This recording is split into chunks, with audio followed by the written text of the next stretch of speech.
देखिए एनसीईआरटी का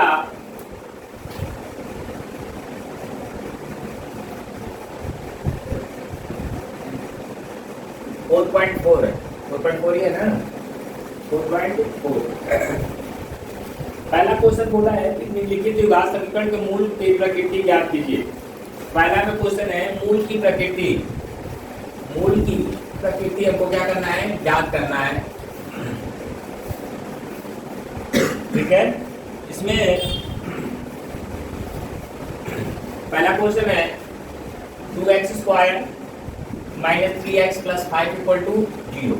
आपको मूल की प्रकृति ज्ञात करना, तो मूल किसके ऊपर डिपेंड होता है? सबसे पहले आपको हमने बताया था कि मूल जो होता है विविधतर के ऊपर डिपेंड होगा। ठीक है ना, आपको सबसे पहले क्या करना पड़ेगा, विविधतर निकालना पड़ेगा। तो आपको सबसे पहले क्या करिएगा, 2x² minus 3x plus 5 equal to 0 को ax² plus bx plus c equal to 0 से तुलना करने पर तुलना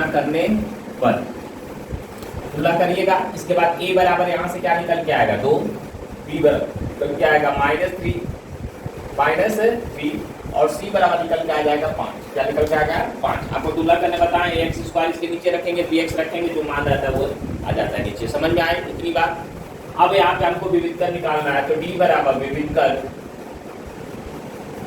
को किससे दर्शाते हैं, d से। किससे? d से।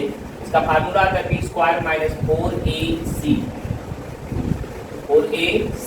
आपका b की वैल्यू कितनी है, -3 है, तो -3 का स्क्वायर हो गया 4 हो गया। a की वैल्यू कितनी हो गई, 2 हो गई। और इसके बाद c की वैल्यू कितनी हो गई, 5 हो गई। d का स्क्वायर करिएगा 9 आएगा। अब -4 × 8, 8 बचे कितना हो गया, 40 हो गया। अब d बराबर निकालिएगा कितना होगा, -21। कितना होगा, -21। अब बात को ध्यान रखिएगा, d का मान क्या है, धनात्मक। क्या है, धनात्मक है। तो d का मान जब धनात्मक है, तो धनात्मक के लिए आपका जो हमने क्या है, d बराबर मूल है कि d का मान जब क्या है, ऋणात्मक है। क्या है, ऋणात्मक है। ऋणात्मक है तब हम जानते हैं कि मूल क्या हो जाएगा। अतः द्विघात समीकरण का मूल काल्पनिक है। क्या है, काल्पनिक है। क्या है, काल्पनिक है। इस तरह से आपको क्या करना पड़ेगा, लिखना पड़ेगा। आपको चार्ट पहले ही पिछली वाली वीडियो में हमने बता दिया है कि किस तरह से डिकोड दिया रहता है और कैसे कैसे उसका मान को हम लोग चेक करते हैं, कौन सा मान कैसे है, तो वह मान क्या होगा, वहाँ पे फिक्स हो जाता है। डी का मान क्या है, धनात्मक है, पूर्ण वर्ग है, तो क्या रूप होगा, ऋणात्मक है, पूर्ण वर्ग नहीं है, तो क्या रूप होगा। फिर इसके बाद डी का मान 0 से छोटा है तो क्या होगा, डी का मान डी बराबर यदि 0 है तो क्या होगा। समझ में आना, तीनों चारों कंडीशन वहाँ पे हमको बताया हुआ है। समझ में आया, नोट कर लीजिए इसको जल्दी से। 3 क्वेश्चन है, 3 क्वेश्चन में से एक तो लास्ट वाला है, इसको हम बता देते हैं। दूसरा वाला क्वेश्चन है, दूसरा वाला है 3x² माइनस 4√x 3x और प्लस 4 इक्वल टू 0। ये हो गया हमारा। समझ में आया। अब इसमें हमको बताना है, तो सबसे पहले नंबर हम क्या करेंगे, 3x² minus 4√3x plus 4 equal to 0 को ax² plus bx plus c equal to 0 से तुलना करने पर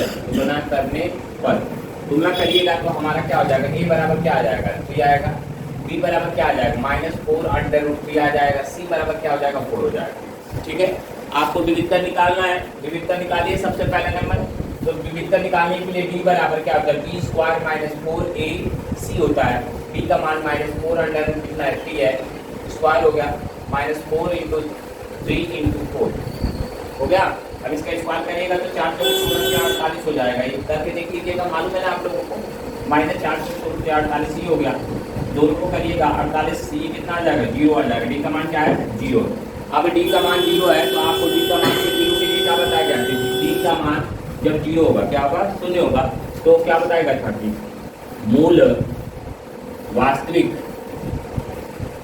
और समान होगा। क्या होगा, समान होगा।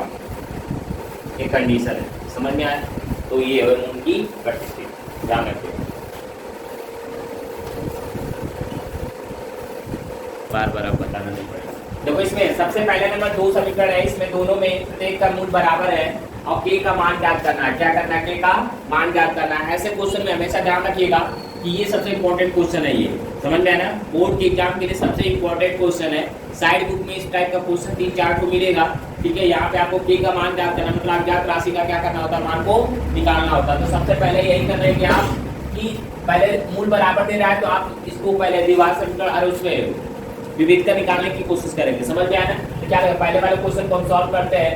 तो पहला वाला को सॉल्व करेंगे तो देखिए पहले लिखेंगे 2x² plus kx plus 3 equal to 0 को ax² plus bx plus c equal to 0 से तुलना करने पर अब चलिए तुलना करिएगा तो a बराबर क्या आ जाएगा आपका, ये कितना आएगा 2, b बराबर कितना आ जाएगा k और c बराबर कितना आ जाएगा 3, क्या हो गया 3। अब विविध करके रखिए क्या है, मूल बराबर है, मूल बराबर है तो मूल बराबर है तो आपका d बराबर कितना हो जाएगा 0, क्या होगा 0।